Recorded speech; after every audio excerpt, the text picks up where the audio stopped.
നമസ്കാരം. ഓട്ടപ്രദക്ഷിണത്തിലേക്ക് ഏവർക്കും സ്വാഗതം. ഇന്ന് രാവിലെ ഝൂട്ട് കി ഗൂഞ്ച് എന്നൊരു വെബ്സൈറ്റിനെ കുറിച്ചുള്ള വിവരങ്ങൾ ഞാൻ തന്നെ പ്രേക്ഷകരുമായി പങ്കുവച്ചിരുന്നു. നമ്മുടെ ലോക്സഭാ പ്രതിപക്ഷ നേതാവായ രാഹുൽ ഗാന്ധിയുടെ നുണകളെയും വസ്തുതാവിരുദ്ധമായ പ്രസ്താവനകളെയും വസ്തുതകൾ നിരത്തി പൊളിച്ചടുക്കുന്ന ഒരു വെബ്സൈറ്റ്. അത് തുടങ്ങിയത് 20-കാരിയായ ഒരു പെൺകുട്ടിയാണ്, ജെൻസിയാണ്. അപ്പോൾ 40 നുണകളോ വസ്തുതാപരമായിട്ടുള്ള തെറ്റിദ്ധാരണ വരുത്തുന്ന പ്രസ്താവനകളോ രാഹുൽ ഗാന്ധിയുടെ ഭാഗത്തു നിന്നുണ്ടായത് ഒരു ജൂൺ 17 മുതൽ ഓഗസ്റ്റ് 22 വരെയുള്ള തീയതികളിൽ ഡെറാഡൂൺ, കോട്ട, പ്രയാഗ്രാജ്, പൂനെ ഈ 4 സ്ഥലങ്ങളിൽ അദ്ദേഹം നടത്തിയ സമ്മേളനങ്ങളുടെ ഭാഗമായി അദ്ദേഹം നടത്തിയ പ്രസംഗങ്ങളും പ്രസ്താവനകളും അവയിൽ നിന്നുള്ള 40 പ്രസ്താവനകൾ അല്ലെങ്കിൽ അദ്ദേഹത്തിൻ്റെ അവകാശവാദങ്ങൾ, വസ്തുതകൾ നിരത്തി പൊളിച്ചടുക്കിക്കൊണ്ടാണ് ഈ ഝൂട്ട് കി ഗൂഞ്ച് എന്ന വെബ്സൈറ്റ് തുടങ്ങിയത്. ഝൂട്ട് കി ഗൂഞ്ച് എന്ന് പറഞ്ഞാൽ രാവിലെ തന്നെ ഞാൻ പറഞ്ഞിരുന്നു, നുണകളുടെ മാറ്റൊലി, അതാണ് അതിൻ്റെ അർത്ഥം. രാഹുൽ ഗാന്ധിയുടെ പൂനെയിലെ പരിപാടിയുടെ പേര് ഛാത്രോം കി ഗൂഞ്ച് എന്നായിരുന്നു. വിദ്യാർത്ഥികളുടെ മാറ്റൊലി, വിദ്യാർത്ഥികളുടെ സ്വരത്തിൻ്റെ മാറ്റൊലി എന്നാണ് അർത്ഥം. അതിൽ എല്ലാം പൊളിച്ചടുക്കി ഈ ഇത്തരത്തിലുള്ളൊരു വെബ്സൈറ്റ് തുടങ്ങി. അത് വലിയ പ്രചാരം നേടിത്തുടങ്ങിയപ്പോൾ ഇപ്പോൾ നമുക്കറിയുവാൻ കഴിയുന്നത് ആ 20-കാരിയായ പെൺകുട്ടിക്ക് നേരെ കോൺഗ്രസിൻ്റെ PR ടീമിൻ്റെ വക വലിയ ഭീഷണികളാണ് ഉയർന്നുകൊണ്ടിരിക്കുന്നത്. ഭീഷണി സന്ദേശങ്ങളും ഫോൺ കോളുകളും എല്ലാം നിരന്തരം വന്നുകൊണ്ടിരിക്കുന്നു. പക്ഷേ ആ പെൺകുട്ടി പിന്മാറുവാൻ തയ്യാറല്ല, സധൈര്യം നിൽക്കുകയാണ്. ആ പെൺകുട്ടിക്കൊപ്പം നിരവധി ആളുകൾ ആ പെൺകുട്ടിയെ പിന്തുണയ്ക്കുവാനായി ഉണ്ട്. ആ പെൺകുട്ടിയുടെ വിശദ വിവരങ്ങൾ ഞങ്ങൾ പുറത്തുവിടുന്നില്ല. കയ്യിലുണ്ടെങ്കിൽ പോലും കൂടുതൽ ഭീഷണികൾ ഇനിയിപ്പോൾ കേരളത്തിലുള്ള ഏതെങ്കിലും ജിഹാദികളും കൂടി അത്തരത്തിലുള്ള ഭീഷണികൾ ആ വിവരം വെച്ച് ഏറ്റെടുക്കേണ്ട എന്നുള്ളത് മാത്രമാണ് ഇതിൻ്റെ പിന്നിലുള്ള ലക്ഷ്യം. അപ്പോൾ ഇത്തരത്തിലുള്ള ഒരു പ്രതികരണം രാഹുൽ ഗാന്ധിയുടെയും അദ്ദേഹത്തിൻ്റെ സംഘത്തിൻ്റെയും, അത് ഇപ്പോൾ ഈ ഭീഷണിപ്പെടുത്തുന്നവരാരാണെങ്കിലും അത് കോൺഗ്രസ്സിലുള്ള PR ടീം തന്നെയാണെങ്കിൽ അവരെ ഗുണ്ടാ സംഘങ്ങളെന്ന് തന്നെ വേണം വിളിക്കാൻ. ആ ഗുണ്ടാ സംഘങ്ങളുടെയും ഭാഗത്തു നിന്നുണ്ടാകുന്നത് ഇതാദ്യമായിട്ടല്ല. നിരവധി തവണ രാഹുൽ ഗാന്ധിയെ കുഴക്കുന്ന ചോദ്യങ്ങൾ ചോദിക്കുന്ന റിപ്പോർട്ടർമാരോട് അല്ലെങ്കിൽ മാധ്യമപ്രവർത്തകരോട് രാഹുൽ ഗാന്ധി കുപിതനാകുന്നതും ക്ഷുഭിതനാകുന്നതും നാം കണ്ടിട്ടുള്ളതാണ്. നിങ്ങൾ BJPയുടെ ആളല്ലേ, നിങ്ങൾ ഗോദി മീഡിയ അല്ലേ. രാഹുൽ ഗാന്ധിയും അതെ, പ്രിയങ്ക ഗാന്ധിയും അതെ, ആ വ്യാജ ഗാന്ധി കുടുംബം മുഴുവൻ അതെ, കോൺഗ്രസിൻ്റെ ഇവരുടെ ഗാന്ധി കുടുംബത്തിൻ്റെ അനുഗാമികളും അങ്ങനെ തന്നെയാണ് പ്രവർത്തിച്ചു വരുന്നത്. അതൊരു പ്രവർത്തന രീതിയാണ് അവരുടെ. ഈ വിഷയങ്ങൾ പരിശോധിക്കുമ്പോൾ ഒരു കാര്യം വ്യക്തമായി മനസ്സിലാക്കണം. പലപ്പോഴും ഇത്തരത്തിലുള്ള ഭീഷണികൾ, പലപ്പോഴും എന്നല്ല ഒരിക്കൽ പോലും, ഈ മാധ്യമപ്രവർത്തകരുടെ മുൻപിൽ വന്ന് പെട്ടുപോകുന്ന സന്ദർഭങ്ങളിൽ ഒഴികെ മറ്റവസരങ്ങളിൽ അവരെ വിമർശിക്കുന്നവർക്ക് നേരെ ഭീഷണി ഉയർത്തുന്നത് ഈ വ്യാജഗാന്ധി കുടുംബം നേരിട്ടായിരിക്കില്ല. പക്ഷെ ചില സന്ദർഭങ്ങളിൽ അവരുടെ ഈ ഇത്തരത്തിലുള്ള പ്രവൃത്തികൾ പുറത്തു വരാറുണ്ട്. അതിൻ്റെ ഒരു കാരണം ഈ ഭീഷണിക്ക് ഇരയാകുന്നവരും നല്ല പിൻബലമുള്ളവരായിരിക്കും. അങ്ങനെയുള്ള അവസരങ്ങളിൽ മാത്രമേ ഇത്തരത്തിൽ ഇവർ നേരിട്ട് ഭീഷണിപ്പെടുത്തിയ കാര്യങ്ങളും നേരിട്ട് ഒരു വ്യക്തിഹത്യ എന്നാണ് പലപ്പോഴും പറയുന്നത്. വ്യക്തിത്വമാണ്, ക്യാരക്ടർ അസാസിനേഷനാണല്ലോ. വ്യക്തിത്വ ഹത്യ ചെയ്യുവാനായിട്ടുള്ള ശ്രമങ്ങൾ നടത്തുന്നതും പുറത്തു വരാറുള്ളൂ. അത്തരത്തിലൊരു സംഭവം കുറച്ചു കാലം മുമ്പ് പുറത്തു വന്നിരുന്നു. അദിതി സിംഗ് എന്നൊരു BJP പ്രവർത്തകയുണ്ട്.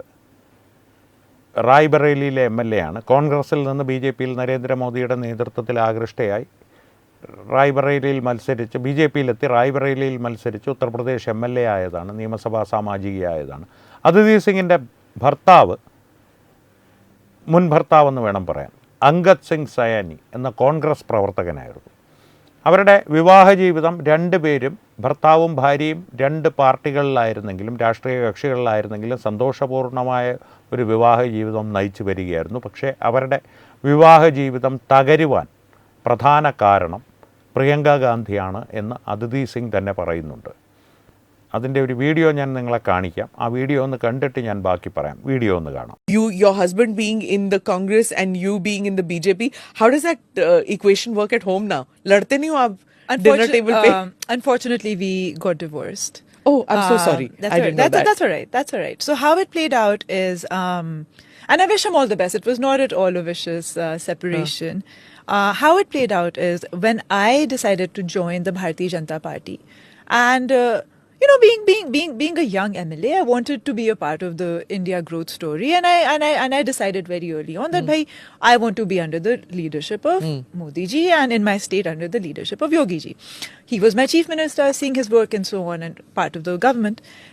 So खैर जब मैंने भारतीय जनता पार्टी ज्वाइन करने का फैसला किया, at that point my husband at that time Angad was supportive. भाई तुम्हारा अपना प्रोफेशन है, करियर है, स्टेट है, और मेरा अपना है.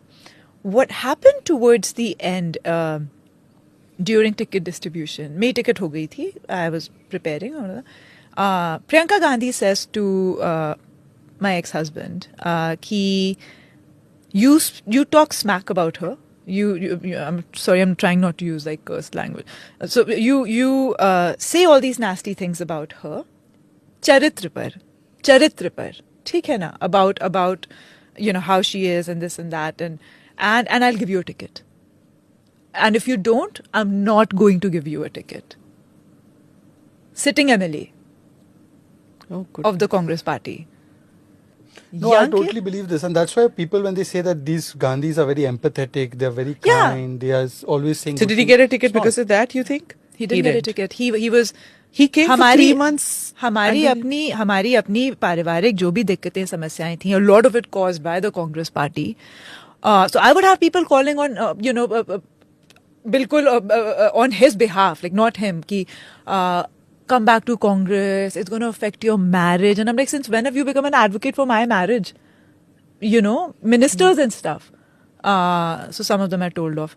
But khair, so what they told my ex-husband is they matlab Priyanka Gandhi, what she told my ex-husband is that you say all these things about her, nasty things about her, negative things about her on record.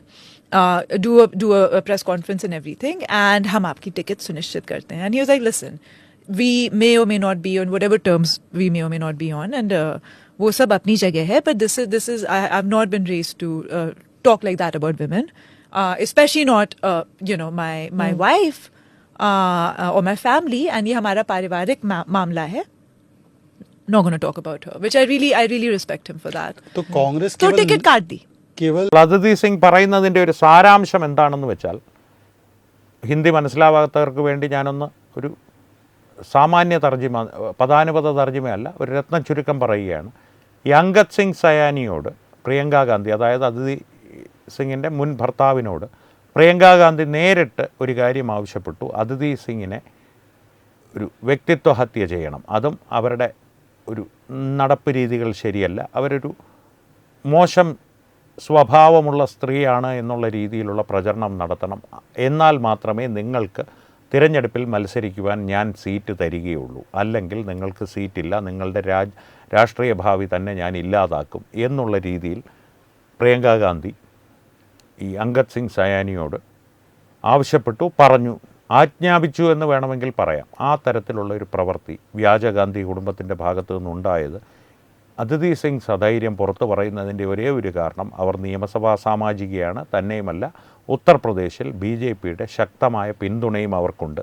Raebareli MLA ആണിവർ എന്നാലോചിക്കുക. Raebareli എന്നുള്ളത് ഗാന്ധി കുടുംബത്തിൻ്റെ ഒരു കുടുംബ സ്വത്ത് പോലെ അവർ കൊണ്ട് നടക്കുന്ന ഒരു നിയോജക മണ്ഡലമാണ്, അമേഠിയും റായ്ബറേലി. ഈ രണ്ട് മണ്ഡലങ്ങളിലും അവരുടെ അപ്രമാദിത്വം ഒരു വെല്ലുവിളിക്കപ്പെട്ടപ്പോൾ റായ്ബറേലിയിൽ നിന്ന് കോൺഗ്രസ്സുകാർ ഒളിച്ചോടി സമാജ്വാദി പാർട്ടിക്ക് ആ സീറ്റ് അവർ നൽകി. പക്ഷേ അതിഥി സിംഗ് സമാജ്വാദി പാർട്ടിയുടെ MLAയും തോറ്റു. കോൺഗ്രസ് അവിടെ ഒരു തിരഞ്ഞെടുപ്പിൽ മത്സരിച്ചപ്പോൾ 3ാം സ്ഥാനത്തേക്ക് പിന്തള്ളപ്പെടുകയും ചെയ്തു. സമാജ്വാദി പാർട്ടിയുമായിട്ട് ഇടയ്ക്കൊന്ന് തെറ്റിയപ്പോൾ, അത് ഈ പറയുന്ന പോലെ അയാറാം ഗേറാമാണല്ലോ ആ ഒരു ബന്ധം. അപ്പോൾ ഇത്തരത്തിലുള്ള പ്രവർത്തികൾ, ഇത്തരത്തിലുള്ള ഭീഷണികൾ, വ്യക്തിത്വഹത്യ, മറ്റുള്ളവരെ, എതിരാളികളെ യാതൊരു അടിസ്ഥാനവുമില്ലാത്ത നുണകൾ പറഞ്ഞ് കരിവാരി തേക്കുവാൻ ശ്രമിക്കൽ, ഇവയൊന്നും കോൺഗ്രസിനും വ്യാജഗാന്ധി കുടുംബത്തിനും പുതുമയല്ല, പുത്തരിയല്ല എന്നുള്ളതാണ് ഇത്തരത്തിലുള്ള ഈ അതിഥി സിംഗിൻ്റെ ഈ ഒരു സാക്ഷ്യം നമ്മളോട് വിളിച്ചു പറയുന്നത്. അതിൻ്റെ ഏറ്റവും പുതിയൊരു ഉദാഹരണം മാത്രമാണ് ഈ ഝൂട്ട് കി ഗൂഞ്ച് എന്ന വെബ്സൈറ്റിൻ്റെ സ്ഥാപകയെ കോൺഗ്രസ് പ്രവർത്തകരോ അല്ലെങ്കിൽ PR ടീമോ അല്ലെങ്കിൽ ഗുണ്ടകളോ നിരന്തരമായ ഭീഷണി സന്ദേശങ്ങൾ അയച്ച് അവരെ ഈ വെബ്സൈറ്റിൻ്റെ സംരംഭത്തിൽ നിന്ന്, ഈ ഉദ്യമത്തിൽ നിന്ന്, രാഹുൽ ഗാന്ധിയുടെ നുണകൾ പൊളിച്ചെടുക്കുക എന്നുള്ള ഉദ്യമത്തിൽ നിന്ന് പിന്മാറ്റുവാനായിട്ട് അല്ലെങ്കിൽ പിന്തിരിപ്പിക്കുവാനായി ശ്രമിക്കുന്നത്. ഈ ഒരു വിഷയം ചർച്ച ചെയ്യുമ്പോൾ ഒരു കാര്യം പ്രേക്ഷകർ പ്രത്യേകം ഓർക്കണം. നാഴികയ്ക്ക് 40 വട്ടം ജനാധിപത്യം ജനാധിപത്യം ജനാധിപത്യത്തിൻ്റെ സംരക്ഷകനാണ് താനെന്ന് പറഞ്ഞ് ഭരണഘടനയുടെ ആ പുസ്തകത്തിൻ്റെ അകത്ത് എന്തുണ്ട്, എത്ര താളുകളുണ്ട് എന്ന് പോലും അറിയാതെ ഭരണഘടന ഉയർത്തിപ്പിടിച്ച് നടക്കുന്ന രാഹുൽ ഗാന്ധിയുടെ പക്ഷത്തു നിന്നാണ് 20 വയസ്സുകാരിയായ ഒരു പെൺകുട്ടിക്ക് ഈ ഭീഷണി നേരിടേണ്ടി വന്നത്. ഇത് ഝൂട്ട് കി ഗൂഞ്ചിൻ്റെ ടീം തന്നെ ഔദ്യോഗികമായിട്ട് പറഞ്ഞതാണ്. ആ ഒരു പ്രസ്താവനയും അവരുടെ ട്വിറ്ററിൽ വന്ന, മുൻപ് ട്വിറ്റർ ഇപ്പോഴത്തെ എക്സിൽ വന്ന പ്രസ്താവനയും ഞാൻ നിങ്ങളെ ഒന്ന് കാണിക്കാം. ഒന്ന് കണ്ടു നോക്കൂ. ഒരു ചിത്രം, അതിൻ്റെ ഒരു സ്ക്രീൻഷോട്ട് ഞാൻ കാണിക്കാം.